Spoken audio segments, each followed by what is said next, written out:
వినాయక నవరాత్రి ఉత్సవాలు చివరి ఘట్టానికి చేరుకున్నాయి. గణనాథుల నిమజ్జనం కోసం అన్ని ఏర్పాట్లు చేస్తున్నారు అధికారులు. హుస్సేన్ సాగర్తో పాటు నగరంలోని వివిధ చెరువుల దగ్గర వినాయక నిమజ్జనానికి తగిన ఏర్పాట్లు చేశారు. కూకట్పల్లి రంగదామిని చెరువు దగ్గర నిమజ్జనం ఏర్పాట్లపై మరింత సమాచారం షరీఫ్ అందిస్తారు. నిమజ్జన కార్యక్రమాలు షురూ అయిపోయినాయి. థర్డ్ డే నుంచే షురూ అయిపోయినటువంటి పరిస్థితి మనం చూస్తున్నాం. అయితే హుస్సేన్ సాగర్లోనే కాకుండా వేరే చుట్టుపక్కల ప్రాంతంలో ఉన్నటువంటి పెద్ద పెద్ద లేక్స్ కూడా ఉన్నాయి. అటు సరూనగర్ లేక్ కావచ్చు, ఇటు కూకట్పల్లి ఏరియాకి వచ్చేసరికి రంగదాముని చెరువు, ఐడిపిఎల్ చెరువు అని కూడా చెప్తారు. ప్రస్తుతం మనం ఇక్కడే ఉన్నాం. ఇలాంటి చెరువులలో కూడా వినాయక నిమజ్జనం చేయడానికి అన్ని ఏర్పాట్లను కూడా చేయడం జరిగింది. ప్రతి ఒక్కరు కూడా హుస్సేన్ సాగర్కే తీసుకువెళ్ళాలనేటువంటి ఇదితో ఒపీనియన్తో ఉంటారు కాబట్టి అలాంటి వాళ్ళకు కాకుండా ఇటు డైవర్ట్ చేసుకోవచ్చు. అదే తరహాలో ఇక్కడ కూడా అన్ని ఏర్పాట్లు చేసాం. భారీ విగ్రహాలు 10 అడుగుల ఎత్తులు, 20 అడుగుల ఎత్తులు ఉన్నటువంటి భారీ విగ్రహాలను కూడా ఇందులో నిమజ్జనం చేయడానికి వెసులుబాటుగా క్రేన్స్ని ఏర్పాటు చేశారు. జిహెచ్ఎంసీ డిపార్ట్మెంట్తో పాటు ఎలక్ట్రిసిటీ డిపార్ట్మెంట్, వాటర్ బోర్డు ప్రతి ఒక్కరు ఇక్కడికి వచ్చి తమ వినాయకుడిని నిమజ్జనం చేసుకోవడానికి అన్ని ఏర్పాట్లను పూర్తి చేశారు. ఇక్కడ మహాలక్ష్మి ఎంక్లేవ్ కూకట్పల్లి. ఎట్లా ఉన్నాయి అరేంజ్మెంట్స్ అనేది? చాలా బాగున్నాయండి, బ్రహ్మాండంగా ఉన్నాయి. ఈసారి గవర్నమెంట్ చాలా బాగా చేసింది, బ్రహ్మాండంగా. క్రేన్లు కూడా చాలా పెద్దవి పెట్టారు. సో లాస్ట్ టైం మీద కంపేర్ చేసుకుంటే పెద్ద క్రేన్లు చాలా బాగున్నాయి. మెడికల్ క్యాంపులు అన్నీ అవునండి, చాలా బాగున్నాయి. మెడికల్ ఉన్నాయి, వాటర్ ఫెసిలిటీ కానీ అన్నీ కూడా చాలా బాగున్నాయి, బ్రహ్మాండంగా ఉన్నాయి. ఈవెన్ క్లీనింగ్ కూడా ఎప్పటికప్పుడు బాగా చేస్తున్నారు. సో మీరు ఎన్ని ఇయర్స్ నుంచి వస్తున్నారు ఇక్కడ? 10 years అవుతుంది. ఎవ్రీ ఇయర్ ఈడికే వస్తాము. ఇక్కడ పిల్లలందరితోనే ఎంజాయ్ చేసుకుంటే ఇస్తాం. జై బోలో గణేష్ మహారాజ్కి. ఏం పేరు నీ పేరు? లాస్యా. ఏ క్లాస్ చదువుతున్నావు? 5th. ఎట్లా ఎంజాయ్ చేసావు గణపతి ఇన్ని రోజులు? ఎంజాయ్ చేస్తున్నా. మరి ఇప్పుడు ఇక్కడ నిమజ్జనం చేసేసావు, మిస్ అవుతున్నావా? చాలా ఇక్కడ అంటే గణపతి కాదు, బతుకమ్మకు కూడా చాలా ఎంజాయ్ చేస్తాం. ఇక ఫెసిలిటీస్ కూడా చాలా ఇంక్రీజ్ అయ్యాయి, అంటే డెవలప్ అయింది. ఏరియా కూడా చాలా నీట్గా ఉంది. చాలా మంది వినాయకుడు వేయాలంటే హుస్సేన్ సాగరే పోతామని చెప్పి అంటారు కదా, సో అట్లాంటి ఫీల్ ఉందా? ఏమైనా మిస్ అవుతున్నారా? ఇక్కడ బాగుంటాయి కదా, హుస్సేన్ సాగర్ వెళ్ళి ట్రాఫిక్ జామ్ చేసి అవంతా అవసరమే కదా. ఇక్కడ చాలా బాగుంది, మా దగ్గర ఏరియా, మా ఏరియా. సో హ్యాపీ చాలా. సో మీరు ఎవ్రీ ఇయర్ వస్తారా? ఎవ్రీ ఇయర్ వస్తాం. 10 years నుంచి పెడుతున్నారు? 10 years నుంచి వస్తున్నాం. 10 years నుంచి బాగా జరుగుతుంది, బాగుంది. రైట్. సో ట్యాంగమౌండ్లో ఎటనైతే ఉంటుందో ఇక్కడ కూడా ఆ రకమైనటువంటి ఏర్పాట్లనే చేశారు కాబట్టి బాగానే ఉంది అనేటువంటి విషయాన్ని అయితే చెప్తున్నారు. ఇలాంటి చెరువులే కాకుండా బల్దియా నుంచి ప్రత్యేకమైనటువంటి బేబీ పాండ్స్ని ఏర్పాటు చేస్తున్నారు. హుస్సేన్ సాగర్లో భారీ విగ్రహాలు, ప్లాస్టర్ ఆఫ్ ప్యారిస్తో చేసినటువంటి విగ్రహాలకి నిమజ్జనానికి అనుమతి లేదు అనేటువంటి అంశాన్ని హైకోర్టు స్పష్టంగా చెప్పింది కాబట్టి దాన్ని దృష్టిలో ఉంచుకొని ఇలాంటి బేబీ పాండ్స్ని గవర్నమెంట్ ఏర్పాటు చేస్తోంది. శానిటేషన్ సిబ్బంది కూడా ఎప్పటికప్పుడు డిబ్రీస్ ఏవైతుండో వాటిని ఎప్పటికప్పుడు తీయడానికి కూడా అన్ని విధాల ఏర్పాట్లు అయితే మనకి కనిపిస్తున్నాయి.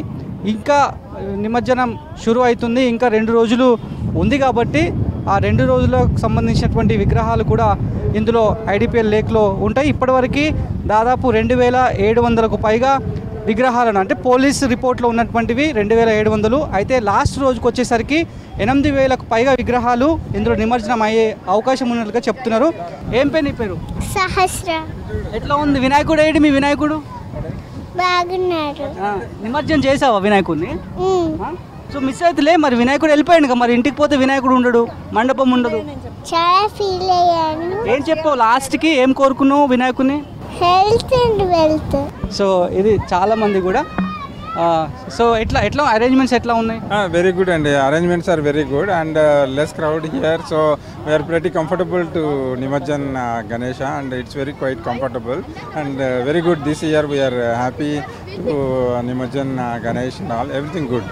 వినాయకులను నిమజ్జనం చేసే ప్రాంతాల్లో ప్రత్యేకించి పోలీసుల నిఘా ఉంటుంది. ఎక్కడికక్కడ గ్రౌండ్లో ఉన్నటువంటి సిబ్బందిని కమాండ్ చేయడానికి కూడా ఒక కమాండ్ కంట్రోల్ సెంటర్ని కూడా ఏర్పాటు చేస్తారు. ప్రతి చోట ఈ రకంగానే పెద్ద సంఖ్యలో ఎక్కడైతే నిమజ్జనాలు జరుగుతాయో అక్కడ ఏర్పాటు చేస్తారు. మనం చూడొచ్చు, కమాండ్ కంట్రోల్ సెంటర్లో ఉన్నాం. ఇక్కడే రంగనాముని చెరువు, కూకట్పల్లి చెరువు దగ్గర ఉన్నాం. ఈ రకంగా ఎక్కడెక్కడ క్రౌడ్ ఉంది, ఎక్కడెక్కడ ట్రాఫిక్ జామ్ అవుతుంది, ఏ భారీ వినాయకుడు ఎక్కడి నుంచి వస్తున్నాడు అనేటువంటి అన్ని విషయాలు కూడా ఈ రకంగా జూమ్ అవుట్, జూమ్ ఇన్ చేసి తెలుసుకునే వీలుబాటుగా కూడా పూర్తిస్థాయిలో ఇక్కడ ఏర్పాటు చేశారు. ఒకసారి మాట్లాడదాం. ఇన్స్పెక్టర్ ఉన్నారు. అన్న ఎట్లా ఉన్నాయి? సో ఎన్ని కెమెరాస్ పెట్టారు, మానిటరింగ్ ఎట్లా ఉంది? టోటల్ 31 కెమెరాస్ ఉన్నాయి. టోటల్ 31 కెమెరాస్ ఉన్నాయి. 31 కెమెరాలు 7 క్రేన్లో ఒక బేబీ పాండ్స్లో కూడా ఎక్కడెక్కడ నిమజ్జనాలు అవుతున్నాయి, ఎక్కడ ట్రాఫిక్ జామ్ అయింది, ఎక్కడ ఏ క్రేన్ దగ్గరికి ఎవరు పోవాలి అనేసి ఇక్కడ నుంచి మేము మానిటర్ చేస్తూ ఉంటాం, చెప్తూ ఉంటాం. మొన్న సిపి సార్ కూడా వచ్చారు, అవినాష్ మాన్ సార్. ఎలాంటి ఇన్స్ట్రక్షన్స్ ఇచ్చారు? సిపి గారి ఆధ్వర్యంలో మా డీసీపీ బాలనగర్ సారు ఆదేశాల మేరకు ఈ బందోబస్తు నడుస్తుందండి. 24/7 బందోబస్తు నడుస్తుంది. భక్తులకి ఎలాంటి ఇబ్బంది కలగకుండా, భక్తులకి ఎలాంటి ఆటంకాలు తలెత్తకుండా ఈ బందోబస్తు కూడా అన్ని డిపార్ట్మెంట్ సహకారంతో ముందుకు సాగుతుంది. సో మెడికల్ క్యాంప్ కూడా వాళ్ళు ఏర్పాటు చేశారా? మెడికల్ డిపార్ట్మెంట్ వాళ్ళు కూడా ఉన్నారు, ఎలక్ట్రిసిటీ డిపార్ట్మెంట్ వాళ్ళు ఉన్నారు, ఆల్ డిపార్ట్మెంట్స్ వాళ్ళు కూడా ఉన్నారు. ఇక్కడ నిమజ్జనం డ్యూటీస్లో ఉన్నామండి. నిమజ్జనం డ్యూటీస్లో మనం హెల్త్ క్యాంప్ కంప్లీట్గా 24 అవర్స్ ప్రొవైడ్ చేస్తున్నామండి. షిఫ్ట్స్లో compulsory doctor, ANM and ASHAs available ఉంటున్నారు. అండ్ అన్ని services like any emergency services కానివ్వండి, లేదు షార్ట్ కంప్లైంట్స్ ఏవి ఉన్నా కూడా ప్రజలకి అన్ని సేవలు అందిస్తున్నాం. చిన్న చిన్న కంప్లైంట్స్కి కూడా వచ్చి వాళ్ళు మెడిసిన్ అవన్నీ తీసుకెళ్తున్నారు. అండ్ జిహెచ్ఎంసీ అరేంజ్మెంట్స్ అవన్నీ కూడా మాకు కన్వీనియంట్గానే ఉన్నాయండి. కొన్ని ఫిక్స్డ్ కెమెరాస్ కూడా ఉంటాయి ఇలాంటి లేక్ ఏరియాస్లో. ఇప్పుడు ఈ యొక్క ఈవెంట్ కూడా ఉంది కాబట్టి దానికి సంబంధించి అడిషనల్గా హై రెజల్యూషన్ సంబంధించినటువంటి కెమెరాస్ అన్నింటినీ కూడా ఇక్కడ టెంపరీగా ఏర్పాటు చేశారు. మళ్ళీ ఇక్కడ నుంచి కన్సర్న్ సైబరాబాద్ కమిషనరేట్, అదేవిధంగా మళ్ళీ command and control centre ICCC ఏవైతుందో అక్కడ నుంచి కూడా ఉన్నతాధికారులు మానిటరింగ్ చేసుకునే విధంగా ఈ మెకానిజం అంతా కూడా తయారు చేసినటువంటి పరిస్థితి. ఇంకా వినాయకుల నిమజ్జనం ఇంకా 2 రోజులు ఉంది కాబట్టి ఆ 2 రోజుల్లో కూడా చాలా వరకు వినాయకులు వస్తారనేటువంటి అంచనాను కూడా పోలీసులు వ్యక్తం చేస్తున్నటువంటి పరిస్థితి అయితే కనిపిస్తుంది. సో పూర్తి స్థాయిలో ఈ రకంగా భారీ విగ్రహాలే కాదు, చిన్న చిన్న విగ్రహాలను కూడా క్రేన్ సహాయంతో లిఫ్ట్ చేసి నేరుగా ఆ పాండ్లో పడే విధంగా అన్ని ఏర్పాట్లు కూడా ఉన్నాయి. ఏర్పాట్లు అన్నీ కూడా సక్రమంగానే ఉన్నాయనేటువంటి విషయాలు కూడా ఇక్కడికి వచ్చినటువంటి భక్తులు అభిప్రాయం వ్యక్తం చేస్తున్నారు. వీడియో జర్నలిస్ట్ జగన్తో కలిసి షరీఫ్ V6 న్యూస్, రంగనాథం చెరువు.